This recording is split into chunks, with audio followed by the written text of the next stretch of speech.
Hello everyone.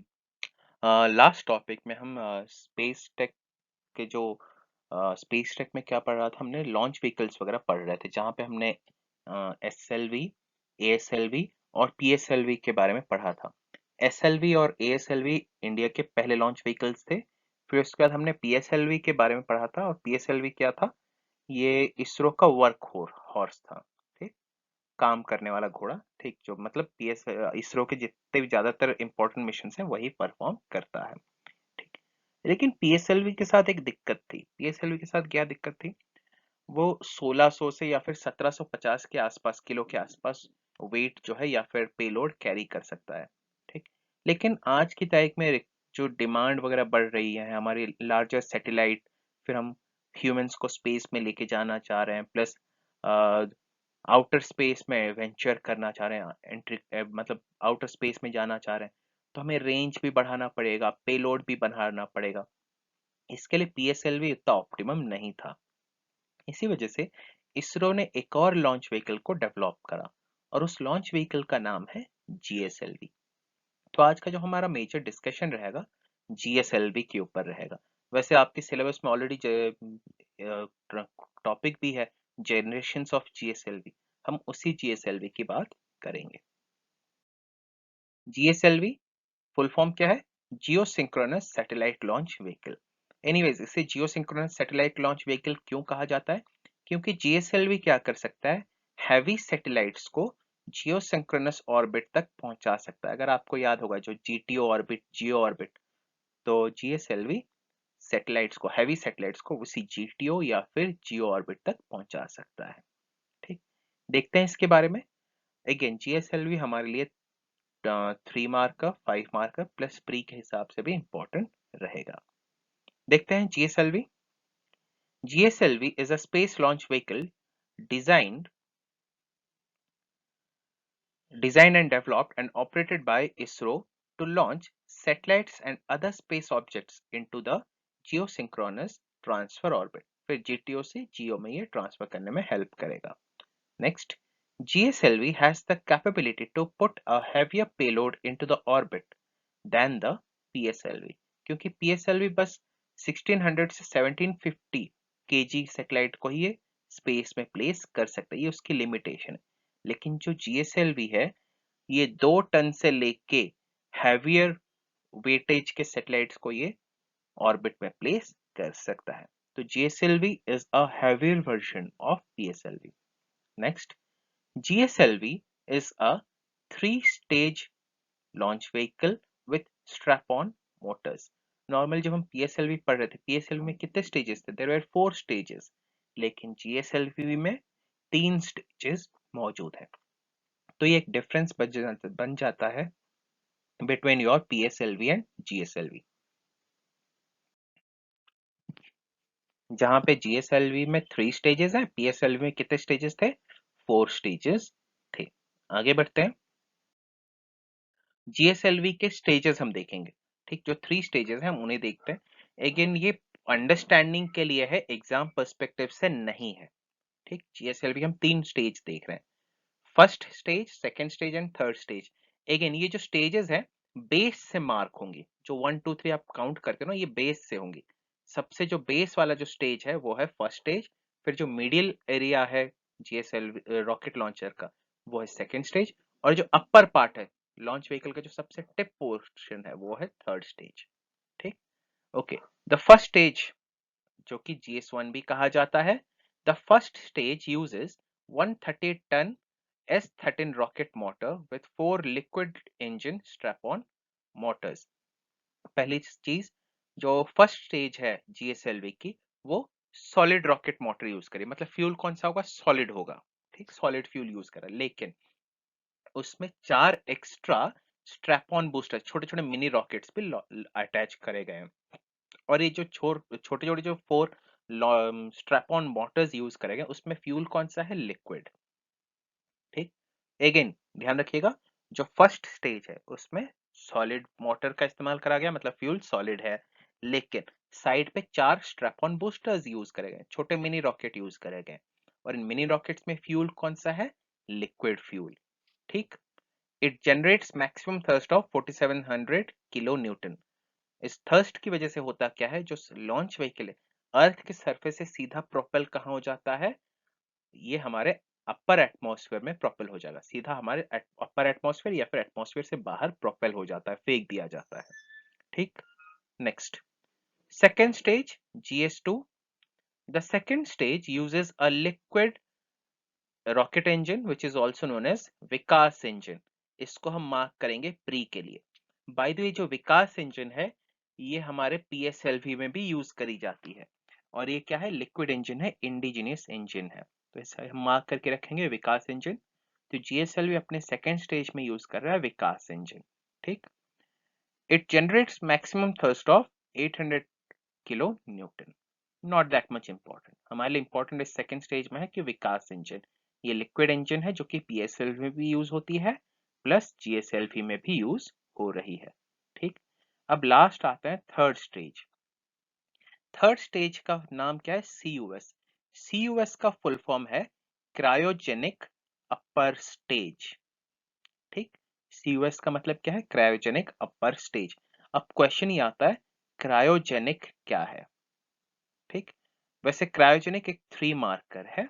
Cryogenic का मतलब है आप लो टेम्परेचर, ध्यान रखिएगा, लो टेम्परेचर एंड हाई प्रेशर अगर आप इस्तेमाल करते हो, लो टेम्परेचर एंड हाई प्रेशर, अगर ऐसी कोई टेक्नोलॉजी यूज करते हो जिसमें low pressure and high, sorry, low temperature and high pressure का इस्तेमाल करा गया है। ठीक, अगेन गलती अगर हो गई तो वापस से रिकॉल कर लेंगे, I am not able to recall it. Again cryogenic का मतलब क्या है, low temperature and high pressure. अगर हमने लो टेम्परेचर और हाई प्रेशर का इस्तेमाल करा, दोनों को साइमल्टेनियसली, तो इस टाइप के टेक्नोलॉजी या फिर प्रोसेस को हम कहते हैं क्रायोजेनिक प्रोसेस या फिर क्रायोजेनिक टेक्नोलॉजी। ठीक, जैसे कि एग्जांपल के तौर पे लेंगे लिक्विड नाइट्रोजन। ठीक, लिक्विड नाइट्रोजन क्या है, बहुत ही ठंडा होता है, लेकिन उसको रखा कहाँ जाता है, टाइट चैम्बर्स में रखा जाता है। लिक्विड नाइट्रोजन गैस जो है उसको कंप्रेस कर देते हैं, ठंडा करके कंप्रेस करेंगे और एक हाई प्रेशर चैम्बर में, कैन में हम क्या करते हैं, स्टोर करते हैं। इसी को आप क्रायोजेनिक टेक्नोलॉजी का एक एग्जांपल ले सकते हो। और इसका कहाँ इस्तेमाल होता है, लिक्विड नाइट्रोजन का कूलेंट के तौर पे इस्तेमाल करा जाता है, चिलिंग वगैरह प्रोवाइड करने के लिए यूज करा जाता है। ठीक, तो सिमिलर क्रायोजेनिक का मतलब है high high pressure and low temperature. तो देखते हैं इस CUS के बारे में, क्रायोजेनिक अपर स्टेज के बारे में। The third stage uses a cryogenic engine. Cryogenic engine है जो फ्यूल के तौर पे क्या यूज करेगी, which uses liquefied oxygen and hydrogen as fuel. ये हमारे लिए प्री के लिए इंपॉर्टेंट हो गया। जो हमारा जो GSLV का जो थर्ड स्टेज है, फ्यूल के लिए ये क्या यूज करेगा, ऑक्सीजन और हाइड्रोजन यूज करेगा, लेकिन लिक्विफाइड फॉर्म में। अब लिक्विफाइड हुआ है मतलब क्या है, आपको पता ही होगा, गैस का जो वॉल्यूम होता है वो बहुत बड़ा रहता है, तो हमने उसको प्रेशराइज करके इसको क्या करा, कॉम्पैक्ट कर दिया। जब आप हाई प्रेशर गैस पे अप्लाई करते हो, कॉम्पैक्ट करते हो, तो ये गैसियस स्टेट से लिक्विड स्टेट में आ जाती है, लेकिन उस गैस का टेम्परेचर बढ़ जाएगा। उस टेम्परेचर को कंट्रोल करने के लिए हम क्या करते हैं, लो टेम्परेचर प्रोवाइड करते हैं। So high pressure and low temperature, तो इसी वजह से ये बन गया हमारे लिए क्रायोजेनिक टेक्नोलॉजी। ठीक, in the initial launches GSLV used Russian cryogenic engine in CUS stage. These engines were made by Russian company Glav Cosmos. Pre के लिए important है। In 1994, ISRO started a project called as CUS project to develop India's own cryogenic engine with the aim to end its reliance on foreign cryogenic engine. और जो India ने जो खुद की जो इंडिजिनस इंजन बनाई, डेवलप करी, उसका नाम क्या था, CE 7.5। It is India's first cryogenic engine. Okay, तो वापस से रिकॉल करते हैं, इंडिया ने जो पहली क्रायोजेनिक इंजन बनाई है उसका नाम क्या है, CE 7.5। प्री के लिए इंपॉर्टेंट है, मार्क करेंगे, इंडिया फर्स्ट क्रायोजेनिक इंजन है CE 7.5। नेक्स्ट, लेकिन इसको डेवलप करने से पहले हम क्रायोजेनिक इंजन कहां से यूज करते थे, रशिया से इस्तेमाल करते थे। ठीक, रशिया के किस कंपनी से हमने खरीदा था, फ्रॉम कंपनी ग्लैव कॉस्मोस। नेक्स्ट, जो क्रायोजेनिक इंजन बनाने की टेक्नोलॉजी हमने कब से डेवलप करनी शुरू करी, 1994 से। ठीक, तो ये first stage, second stage, third stage of GSLV हो गया डन। प्री के लिए हम क्या मार्क करेंगे? विकास इंजन को मार्क करेंगे, प्लस क्रायोजेनिक इंजन की जो टेक्नोलॉजी वगैरह है उसको हम प्री के लिए मार्क करेंगे। ठीक, आगे बढ़े। जीएसएलवी के टाइप्स, अगर हम जीएसएलवी की बात करें, जीएसएलवी 3 टाइप्स में आती है, GSLV mark 1, mark 2 and mark 3। लेकिन मार्क 1 के बारे में हम नहीं पढ़ते हैं, हम बस मार्क 2 और मार्क 3 के बारे में पढ़ते हैं। क्वेश्चन इज हम क्यों नहीं पढ़ते हैं? अब होगा ये 1994 के आसपास हम जीएसएलवी को डेवलप करने की कोशिश करेंगे। ठीक, इससे पहले हमारे पास कौन सी लॉन्च व्हीकल थी? पीएसएलवी थी। ठीक, पीएसएलवी और जीएसएलवी में एक तो अंतर है, हैवी वेट को कैरी कर सकता है, ठीक, जीएसएलवी। दूसरा जो अंतर है, पीएसएलवी में सॉलिड और लिक्विड फ्यूल का इस्तेमाल होता है, लेकिन जीएसएलवी में सॉलिड लिक्विड तो यूज होता है, उसके अलावा क्रायोजेनिक फ्यूल भी यूज होता है। अभी जो क्रायोजेनिक फ्यूल है वो इंडिया के पास उसकी टेक्नोलॉजी थी नहीं, पहली चीज। प्लस क्रायोजेनिक फ्यूल को इस्तेमाल करने के लिए एक इंजन की जरूरत पड़ेगी, क्रायोजेनिक इंजन, वो इंजन भी इंडिया के पास नहीं थी।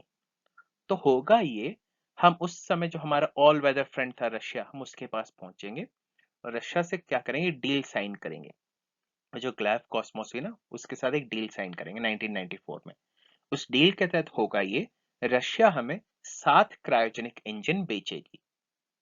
ठीक, उस 7 इंजन को लेके हम अपना पहला जीएसएलवी बनाएंगे, मतलब बॉडी इंडिया वाली, इंडिया पूरी बॉडी बना रही है, लेकिन उसका जो इंजन का जो कंपोनेंट है वो इंजन हम कहां से लेके आएंगे? वो ग्लैफ कॉस्मोस से खरीद के लाएंगे।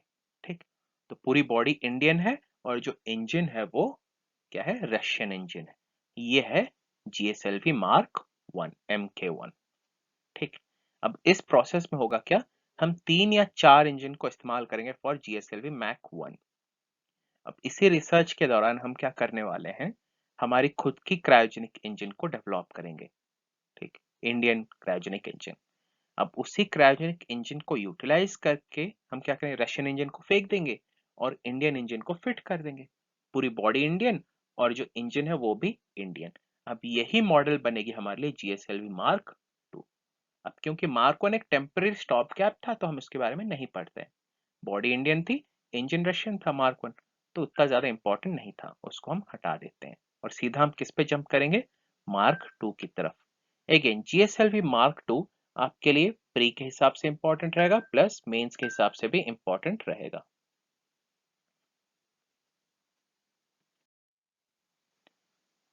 ठीक, तो जीएसएलवी मार्क 1 को हम इग्नोर कर रहे हैं, सीधा हम किससे स्टार्ट करें? जीएसएलवी मार्क 2 से हम शुरुआत करें। जीएसएलवी मार्क 2 की खासियत क्या है? ये पूरी बॉडी इंडियन है, प्लस इसकी जो इंजन है वो भी इंडियन इंजन यूज करी गई है। ठीक, कौन से इंजन यूज करी गई है? अभी हमने कुछ देर पहले पढ़ा था, CE75। ठीक, चलिए आगे बढ़ रहे हैं। GSLV Mark II. It is the largest launch vehicle developed by India, which is currently in operation. ये हमारे लिए प्री के लिए important है। It is the largest launch vehicle developed by India and currently in operation. Next, it is the fourth generation launch vehicle and is a three-stage vehicle with 4 liquid strap-ons. आपको यहाँ पे picture में दिख जाएगा, ये जो यहाँ पे आपको स्ट्रक्चर दिख रहा है नीचे बेस पे, इसी को हम कहते हैं स्ट्रैप ऑन। यहाँ पे 2 स्ट्रैप ऑन दिख रहे हैं, छोटे छोटे मिनी रॉकेट्स, इसके ठीक पीछे और 2 होंगे। तो जीएसएलवी मार्क 2 में 4 स्ट्रैप ऑन बूस्टर्स मौजूद हैं। Next, the indigenously developed CUS upper stage, which is flight proven, forms the third stage of GSLV Mark II. Next, even though GSLV Mark III shares the name, it is an entirely different launch vehicle. क्यों different है? उसकी carrying capacity अलग है, उसका engine पूरा अलग है। तो GSLV Mark II और Mark III दोनों अलग अलग वर्जन्स हैं। ठीक, अगेन GSLV Mark II की खासियत क्या है? 3 स्टेजेस हैं, फर्स्ट सेकंड को इग्नोर मारो। थर्ड स्टेज में हमने क्या यूज करा है?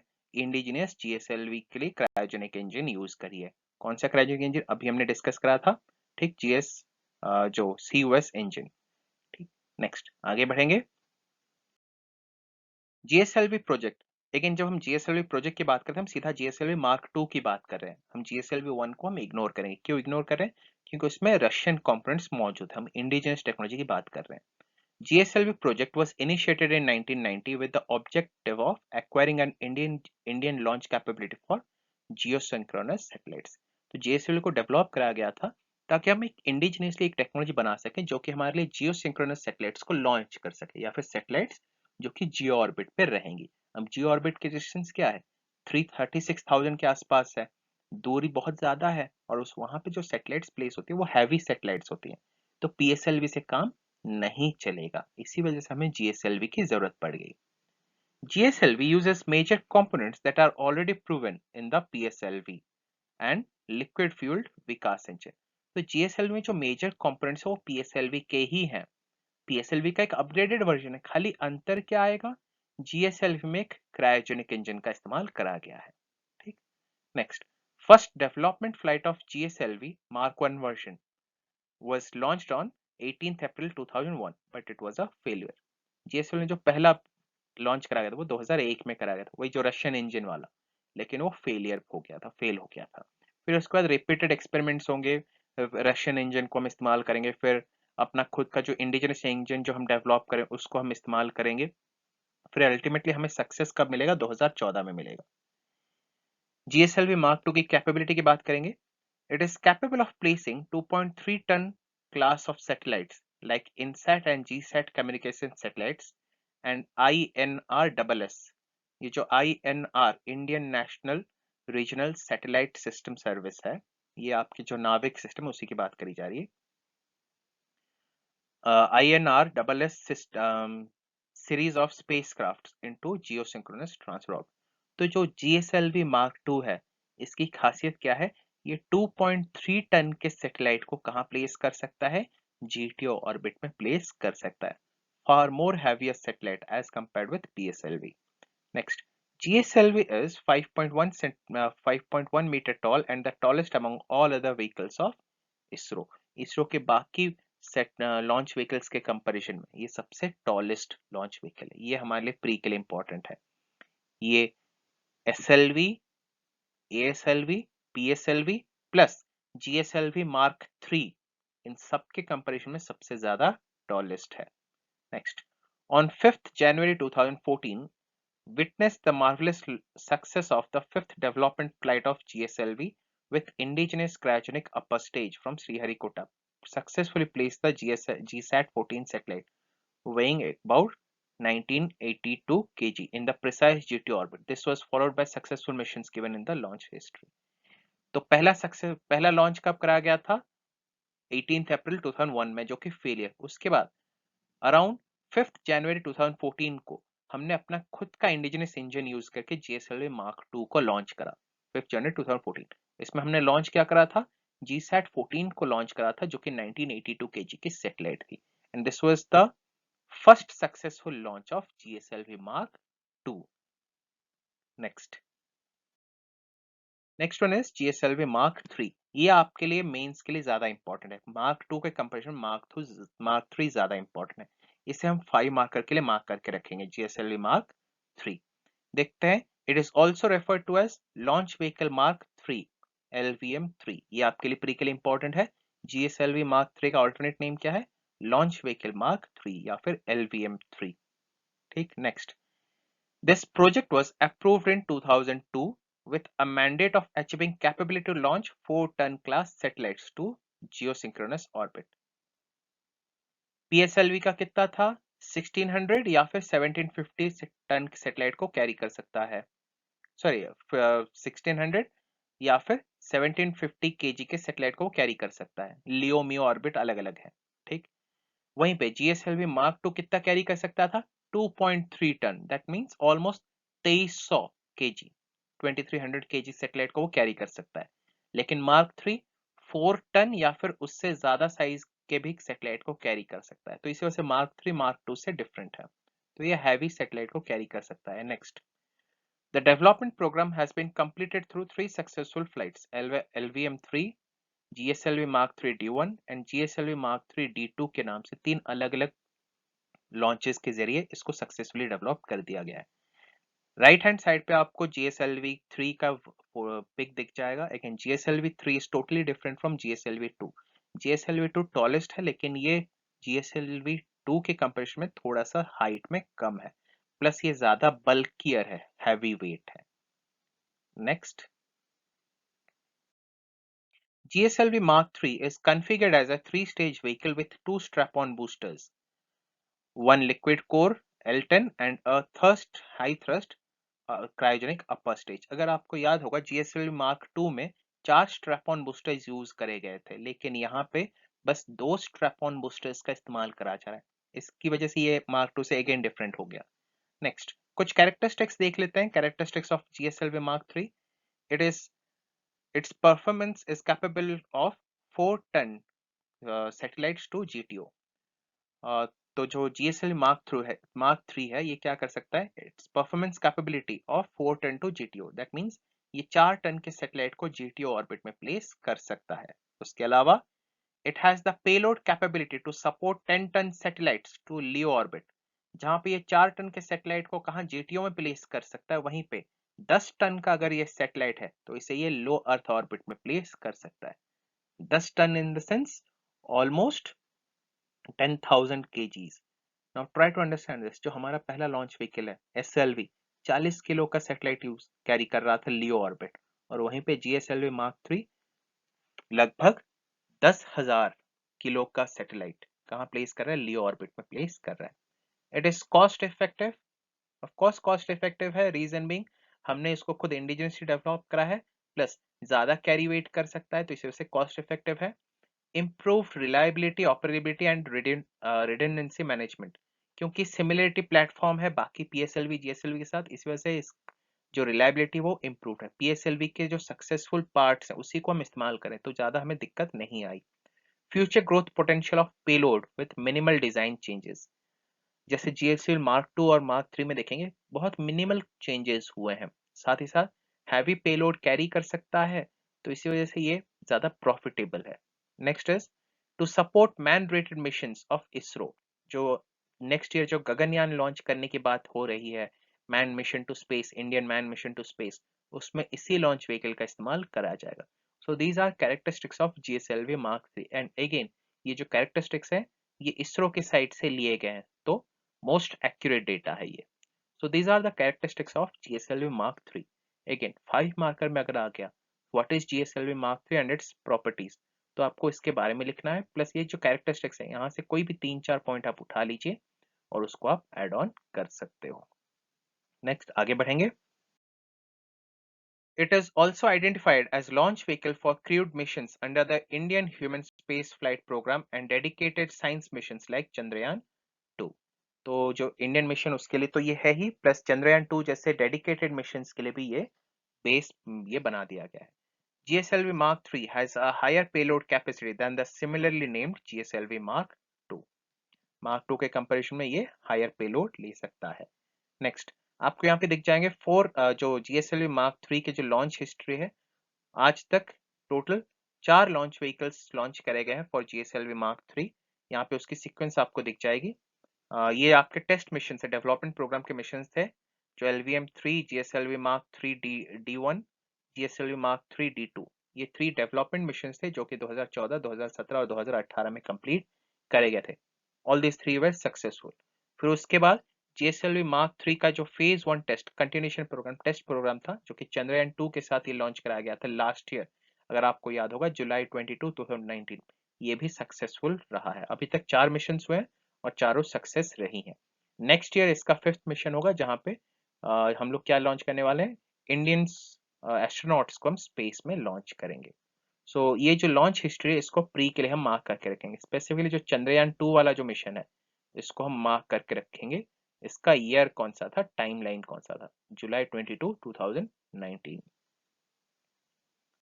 नेक्स्ट आफ्टर योर GSLV एक और लॉन्च व्हीकल इंडिया डेवलप कर रही है जिसका नाम है SSLV। देख लेते हैं इसके बारे में। It is a launch vehicle being developed by ISRO with payload capacity of 5 kg to low earth orbit or 300 kg to sun synchronous orbit for launching small satellites with the capability to support multiple orbital drop-offs। जो PS अभी India के पास 3 launch vehicles हैं, कौन कौन सी हैं? PSLV, GSLV Mark II, GSLV Mark III। लेकिन इनमें दिक्कत क्या है? PSLV 1600 या फिर 1750 किलो के सैटेलाइट को कैरी कर सकती है। GSLV Mark II 2.3 ton satellite को कैरी करेगी। जीएसएलवी मार्क 3 4 टन सैटेलाइट, मतलब इनकी कैरिंग कैपेसिटी ज्यादा है। मान लीजिए कोई कस्टमर आता है, कोई कंट्री आता है इंडिया के पास, और वो कहता है मेरे पास 100 किलो का एक सैटेलाइट है, 200 किलो का सैटेलाइट है, 400 किलो का सैटेलाइट है, और अगर हम उसे लॉन्च करने जाएं, अगर हम पीएसएलवी जीएसएलवी वगैरह का इस्तेमाल करते हैं, होगा क्या? कैरिंग कैपेसिटी क्योंकि ज्यादा है, साइज में बड़े हैं, तो ज्यादा फ्यूल यूज करेंगे, ज्यादा खर्चा होगा, कॉस्ट ज्यादा लग जाता है। तो उस कॉस्ट को कम करने के लिए और एफिशिएंसी को बढ़ाने के लिए हमने क्या करा, एक छोटा सा स्मॉल स्केल एक लॉन्च व्हीकल बनाया, पीएसएलवी का एक छोटा वर्जन आप कह सकते हो। इसका नाम रखा गया एसएसएलवी। इसकी खासियत क्या है? ये 500 किलो तक के सैटेलाइट को कैरी कर सकता है। जैसे पीएसएलवी 1600 कैरी करता है, 1700 कैरी करता है, उसके कंपेरिजन में बस 500 किलो का सैटेलाइट ही कैरी करेगा। प्लस इसकी जो कॉस्ट इफेक्टिवनेस है वो पीएसएलवी के कंपेरिजन में 1/3। तो कॉस्ट इफेक्टिव तरीके से हम क्या कर सकते हैं, सैटेलाइट को लॉन्च कर सकते हैं। प्लस इसकी एक और खासियत क्या है, it has the capability to support multiple orbital drop offs, मतलब ये बहुत सारे सैटेलाइट को एक साथ कैरी कर सकता है, और इन सारे सैटेलाइट्स को अलग अलग ऑर्बिट पे क्या करेगा, डिस्पोज कर सकता है। जैसे आपने सुना होगा एक मिशन हुआ था पीएसएलवी का, जहां पे 104 सैटेलाइट्स लॉन्च करी गई। वो 104 एक साथ रिलीज नहीं हुई थी, अलग अलग हाइट पे, अलग अलग ऑर्बिट पे अलग अलग सैटेलाइट्स को लॉन्च कराया गया था। सिमिलरली एसएलवी के पास भी यही सारी प्रॉपर्टीज होंगी, ये भी क्या कर सकता है, अलग अलग सैटेलाइट को अलग अलग ऑर्बिट पे ड्रॉप ऑफ कर सकता है।